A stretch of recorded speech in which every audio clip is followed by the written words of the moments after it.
You've probably heard about the great judgment day of God. What's it like?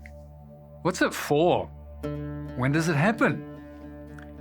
Daniel chapter 7 unravels some of these questions. The book of Daniel is divided roughly into two halves. The first half contains stories written in concrete terms. The second half is mostly in symbolic language.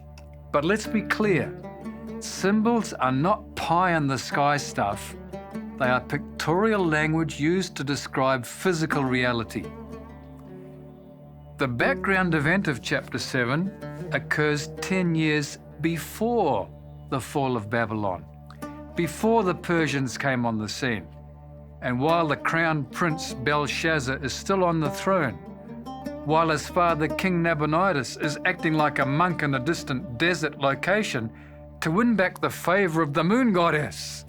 The chapter opens with a description of a vision that Daniel sees.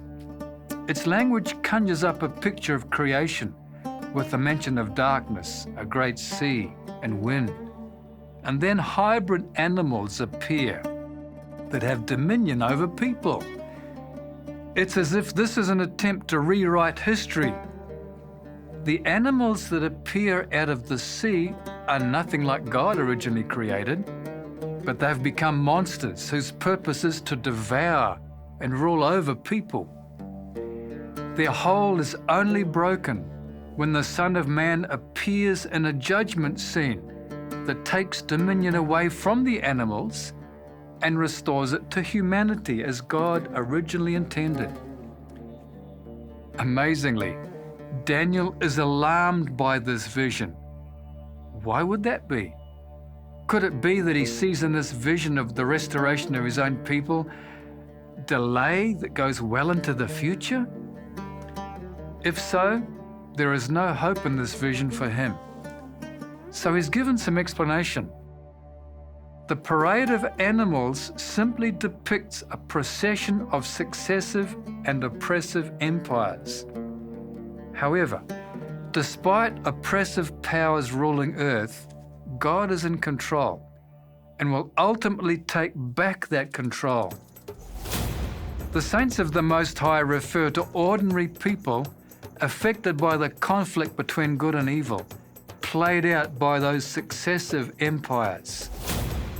After the last world empire, and there would be 4 empires from Daniel's day to the end, there would be a divine judgment upon the earth taking place in heaven. The activities of the empire depicted by a horn on the last beast would include wearing out, like clothing, the people of God. This indicates never-ending oppression. As we see from history, there has been one tragic campaign after another to root out from the earth any vestige of allegiance to God, feeding Christians to the lions or to the gladiators in the Circus Maximus and the Colosseum, the Crusades, the Inquisition, the Bartholomew's Day Massacre, the 30 Years' War, the Holocaust, and on and on. No one has been safe. However, although that may be the norm for human history, this vision of Daniel affirms that this is not the way history will end up. This is not the norm that God intends for us. And Daniel chapter 7 is his outline of what he plans to do to get things back on track. The solution focuses on a figure called the Son of Man. The answer to all the oppression of the hybrid animals is the archetypical human being. It is no coincidence that Jesus uses this name for himself 30 times just in the Gospel of Matthew alone. Here is introduced the restoration of the status quo of Eden, when people had dominion over the animals and not the other way around. Remembering, of course, that for Daniel, animals are symbolic of empires. This may be figurative language, but it is describing a concrete reality. What happens when the Son of Man turns up is that all people and all nations who have been under the domination of despots will now serve him.